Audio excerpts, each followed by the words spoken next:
Hi అండి అందరికీ. నా ఛానల్ ఎవరైనా కొత్తగా చూస్తున్నట్టయితే ప్లీజ్ సబ్స్క్రైబ్ చేయండి.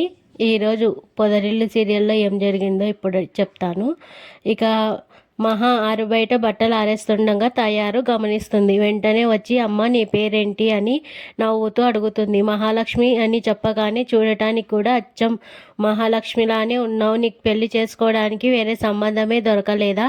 అయినా నీలాంటి అందమైన ఆస్తిపరురాలైన అమ్మాయిల్ని వలలో వేయటమే ఈ మధ్య కుర్రాళ్ళ పని అయిపోయింది. ఆ చక్రిగాడు చెప్పిన మాయ మాటలకి నువ్వు పడిపోయినట్లున్నావు. అసలు ఈ ఇంటి గురించి నీకు తెలుసా? ఇందులో ఉన్న వాళ్ళంతా హంతకులే. అయినా ఆ రోజు సాయంత్రం వెళ్ళిపోయావుగా, మళ్ళీ ఎందుకు తిరిగి వచ్చావు? నా మాట విని వీలైనంత త్వరగా ఇక్కడి నుంచి వెళ్ళిపోలేదంటే వీళ్ళు నిన్ను ఏదో ఒకటి చేస్తారని తయారు తెగ భయపెడుతుంది. ఇక మహాకి తయారు ఇవన్నీ నూరిపోయటం నారాయణ వినేస్తాడు. దీంతో ఒక చిన్న రాయి తీసుకొని తయారు మీదికి విసురుతాడు. రే నీకేమైందిరా తాగుబోతు సచ్చినోడా, అలా రాయి పెట్టి కొట్టావని తయారు నోరు పారేసుకుంటుంది. మరి పక్కింటి సంగతులు నీకెందుకే? నా కోడలికి లేనిపోనివన్నీ నూరిపోస్తున్నావా? అయినా నువ్వు చెప్పిన చెప్పుడు మాటలు వినే రకం కాదు నా కోడలు. ఆ అమ్మాయి మహాలక్ష్మి. ముందు మంది ఇల్లు కూర్చే పని పక్కన పెట్టి నీ సొంతింటిని నిలబెట్టుకో. నీ మొగుడు దుబాయ్లో ఎవరితినో ఉంచుకున్నాడట. దాన్ని తీసుకొని ఏదో ఒక నిమిషం ఇక్కడికి దిగుతాడు. వెళ్ళి నీ సవతికి రూమ్ రెడీ చేసి పెట్టు అంటూ నారాయణ సెటైర్లు వేస్తారు. ఆ మాటలకి తయారు కూడా కాస్త కంగారు పడి ఇంటికి పోతుంది. ఇక మాధవ్ వేడి నీళ్ళు కాస్తుండగా చక్రి అక్కడికి వచ్చి సైలెంట్గా కూర్చుంటాడు. ఏంట్రా మూడీగా ఉన్నావు అని అడిగితే కేశవ సెటైర్లు వేస్తాడు. ఇంకేముంది, మళ్ళీ ఏవో అబద్ధాలు చెప్తుంటాడు, అంతకు మించి వీడికి పనేముంది అంటూ సరదాగా అంటాడు. ఇలా జాబ్ పోయిందనే విషయం చక్రి చెప్పగానే కేశవ నోరు పారేసుకుంటాడు. పోయిందా? ఏముంది, నువ్వు ఏవో ఎక్స్ట్రాలు చేసి ఉంటావు, అందుకే ఉద్యోగం నుంచి పీకేశారు. అయినా ఇప్పటి వరకు అయితే నువ్వు ఏమి ఇచ్చినా ఇవ్వకపోయినా అన్నయ్య మీద పడి బతికేశావు. ఇప్పుడు నిన్ను నమ్ముకొని ఒక పెద్దింటి అమ్మాయి వచ్చింది, ఇప్పుడు కూడా ఇలా చేసే ఏంటి ఇక అంటూ కేశవ అంటాడు. రే అసలు నీకెందుకురా మధ్యలో అంటూ కేశవ కాలర్ పట్టుకుంటాడు. చక్రి గొడవకు దిగుతాడు. ఇక దీంతో ఇద్దరు మళ్ళీ కొట్టుకుంటారు. సరిగ్గా అప్పుడే మహా రావడం గమనించి సడన్గా సైలెంట్ అయిపోతారు. ఇక తర్వాత కన్నాని తీసుకొని బయటికి వెళ్ళి ఒక కొత్త సిమ్ కార్డు తీసుకుంటుంది మహా. మరోవైపు చక్రి జ్యూస్ పట్టుకొని మాధవ్ పని చేసే చోటికి వెళ్తాడు. అన్నయ్య చాలా కష్టపడుతున్నావు, ఇదిగో ఈ జ్యూస్ తాగమని ఇస్తాడు. మళ్ళీ ఏ కొంబ ముంచావు నాన్న అని మాధవ్ అడిగితే ఏం లేదన్నయ్య, ఒక అబద్ధం చెప్పానని చక్రి అంటాడు. అయిపోయింది, నువ్వు అబద్ధం చెప్పావంటే ఎవరికో మూడిందని మాధవ టెన్షన్ పడతాడు. ఏం లేదన్నయ్య, నువ్వు పెద్ద ఆర్కిటెక్ట్ అని మహాకి అబద్ధం చెప్పాను. ఇప్పుడు తను నిన్ను ఒక జాబ్ చూడమని చెప్తుందని చక్రి అంటాడు.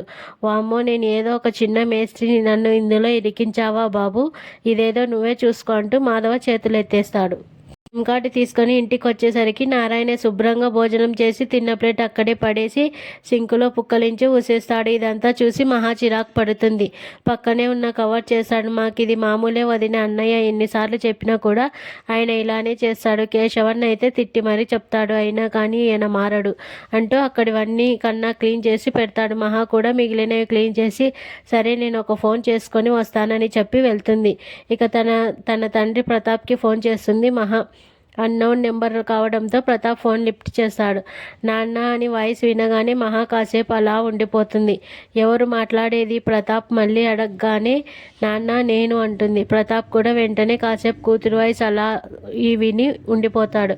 తర్వాత తేరుకొని సారీ అమ్మ, ఎవరిని పడితే వాళ్ళని నాన్న అని పిలవకూడదు. నాకు కూడా ఒక కూతురు ఉండేది, కానీ కొన్ని రోజుల ముందే చచ్చిపోయింది. ఇలా నన్ను నాన్న అని పిలిచి ఇబ్బంది పెట్టకు అని ఫోన్ కట్ చేశాడు ప్రతాప్. ఆ మాటలకి మహా కళ్ళలో నీళ్లు తిరుగుతాయి. అయితే ప్రతాప్ మాటల్ని విన్న లలిత హారిక వెంటనే వచ్చి అడుగుతుంది, ఏమైందండి, ఎవరు ఫోన్లో అని అడిగితే విషయం చెప్తాడు ప్రతాప్.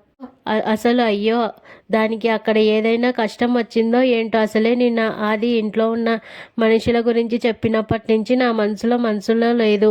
అక్కడ అది ఎన్ని బాధలు అనుభవిస్తుందో పుట్టింటి వాళ్ళకి కూడా చెప్పుకోలేక అది ఏమైనా అఘాయిత్యం చేసుకుంటే మన పరిస్థితి ఏంటని లలిత బాధపడుతుంది. మీరు ఒకసారి ఫోన్ చేసి దాన్ని పిలవండి, రెక్కలు కట్టుకొని వచ్చేస్తుందని లలిత అంటుంది.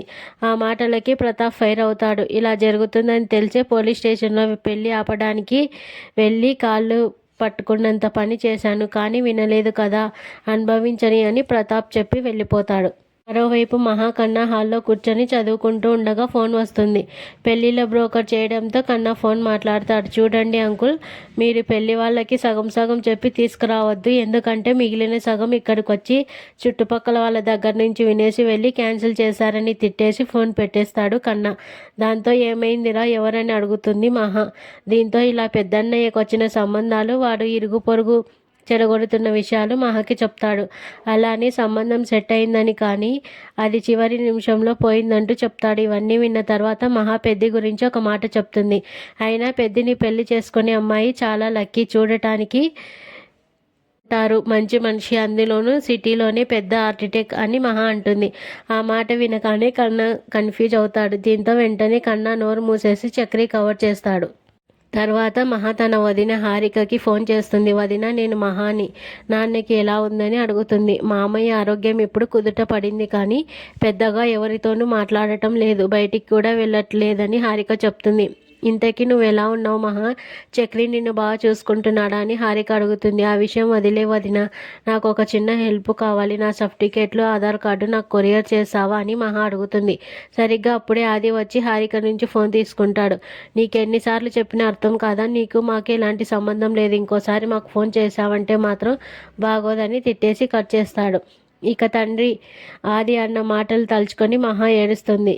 ఇక చాలాసేపటి నుంచి బయటికి రాకపోవడంతో చక్రి వచ్చి చూస్తాడు. అయ్యో ఏంటండి అలా ఏడుస్తున్నారు, ఏమైందని చక్రి అడిగితే విషయం చెప్తుంది మహా.